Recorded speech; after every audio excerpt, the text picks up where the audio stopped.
दर्शकों को सीधे आम आदमी पार्टी के प्रवक्ता के पास लेकर चलते हैं। वंशराज जी, जो चुनौतियां और जिस कट्टर ईमानदार छवि के ऊपर लगे दाग की बात प्रोफेसर गुरमीत ने कही, आम आदमी पार्टी का क्या कहना है? इन चुनौतियों के बीच किला बचा पाएंगे? कोशिशें तो बहुत जो है आक्रामक दिख रही हैं, लेकिन बीजेपी की कड़ी चुनौती सामने उपस्थित है। नेहा जी नमस्कार आपको, और आपके दर्शकों को भी मेरा नमस्कार।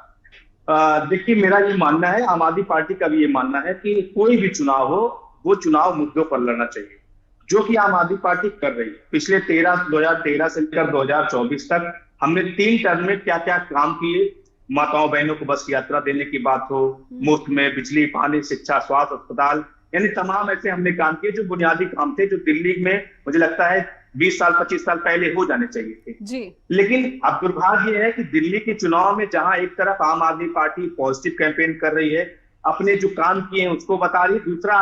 अगले 5 साल के लिए हमारा एक बड़ा रोड मैप है कि हम कैसे महिलाओं को 2100 रुपए सम्मान राशि देंगे, कैसे जो है बुजुर्गों को संजीवनी योजना के तहत 60 साल के ऊपर के बुजुर्गों को, जिनका इंश्योरेंस कंपनियां भी नहीं करती हेल्थ इंश्योरेंस, हम उनको हेल्थ इंश्योरेंस इंश्योर कर रहे हैं कि उनका सारा का सारा इलाज मुफ्त होगा, चाहे वो प्राइवेट में कराएं, चाहे जो है सरकारी में अस्पताल में कराएं। कैसे हम पुजारियों ग्रंथियों को 18,000 रुपए प्रति माह देंगे, कैसे हम जो दलित वर्ग से हमारे नौजवान छात्र हैं उनको विदेशों में पढ़ने के लिए जो है उनकी मदद करेंगे, कैसे जो दिल्ली के अंदर ऑटो वाले हैं, ऑटो रिक्शा वाले हैं, उनकी बेटी की शादी में 1 लाख रुपए और साल भर में 2 बार उनको ड्रेस के लिए पैसा देंगे। तो एक तरफ आम आदमी पार्टी जिसने काम किया और काम को ही लेकर जा रही है आगे, दूसरी तरफ भारतीय जनता पार्टी जिसका जिक्र अभी आप कर रही थी, उनके नेता शुरू से क्या कर रहे हैं, कोई 1100 रुपए नोट बांट रहा है। परवेश वर्मा का ये तो आपने देखा ही होगा फुटेज,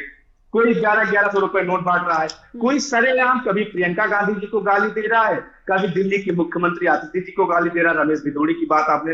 रमेश भिदोड़ी को आपने सुना होगा। तो दरअसल दिल्ली की जनता इस बात को जान चुकी है कि भारतीय जनता पार्टी अरविंद केजरीवाल जी की गारंटियों से बौखलाई हुई है। इनके पास सिर्फ नेहा जी एक मुद्दा था, जो कि वो आगे सवाल आएगा और आपने पूछा भी शुरू में, शीश महल का एक मुद्दा ये बता रहे हैं। मुख्यमंत्री आवास को ये भारतीय जनता पार्टी शीश महल कहती है जी। आप सोचिए कि पिछले 1 महीने से भारतीय जनता पार्टी के सारे नेता टीवी पर आके चिल्ला रहे थे, मीडिया में चिल्ला रहे थे, अरे उसके अंदर तो स्विमिंग पूल है, उसके अंदर तो मिनी बार है, उसके अंदर तो फलाना है, ढिमका है, मतलब अनर्गल बयानबाजी कर रहे थे। अरविंद केजरीवाल जी की सेना के 2 सिपाही, आम आदमी पार्टी के राज्यसभा के सांसद आदरणीय श्री संजय सिंह जी ने और हमारी मंत्री पीडब्ल्यूडी मंत्री आदरणीय सौरभ भारद्वाज जी ने कल चैलेंज किया आपके सामने, आप चैनलों के सामने, कि हम 11 बजे जाएंगे, सीएम आवास खुलवाएंगे जो मुख्यमंत्री का आवास है, और कैमरे के सामने जाएंगे, मीडिया भी देखे कि कौन से सोने की कमोड की बात भाजपा चैनल में बैठ के जो कमोड सुबह शाम तक कमोड वाली बात करते हैं, वो भी आए और पूरा मीडिया पूरा देश देखे कि कौन से सोने की कमोड है, कहाँ मिनी बार है, कहाँ स्विमिंग पूल है। आपको जान के हैरानी होगी। और हमने ये भी कहा कि पहले हम सीएम आवास जाएंगे, उसके बाद ये सारी चीजें जब देश की जनता देखेगी तो हम पीएम आवास जाएंगे। हम दिखाएंगे कि पीएम आवास में 2700 करोड़ का पीएम आवास कैसा है, जहां 12 करोड़ की गाड़ियां खड़ी हैं, जहां 5000 नरेंद्र मोदी जी का सूट है जो एक सूट 10 लाख का है, जहां 200 करोड़ का जो है झूमर लगा हुआ है, जहां 2 लाख की पेन यूज करते हैं और कई सारी पेनें हैं, 300 करोड़ की कालीन बिछी हुई है, 8000 करोड़ की हवाई जहाज है, 6800 जोड़ी जूते हैं। तो हमने यही कहा, हमने कहा भाई आज चल के कमोड देखिए, स्विमिंग पूल देखिए, मिनी बार देखिए, मीडिया के साथ हम चलते हैं। लेकिन आपको जान के हैरानी होगी, जब हमारे दोनों नेता आज पहुंचे तो भाजपा के इशारे पर आप सोचिए वहां का एक जेई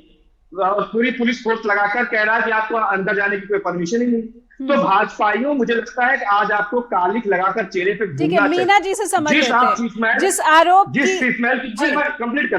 रहा हूँ, जिस शीश महल की आप बात कर रहे थे, अरविंद केजरीवाल जी ने, आम आदमी पार्टी ने आपको बेनकाब कर दिया। और हमने जब पीएम आवास समझाने की कोशिश की तो वहां भी फोर्स लगा दिया। तो कहीं ना कहीं भारतीय जनता पार्टी मुद्दों पे नहीं लड़ना चाहती नेहा जी, आम आदमी पार्टी मुद्दों पर लड़ना चाहती है और दिल्ली की जनता इस बात को समझती है।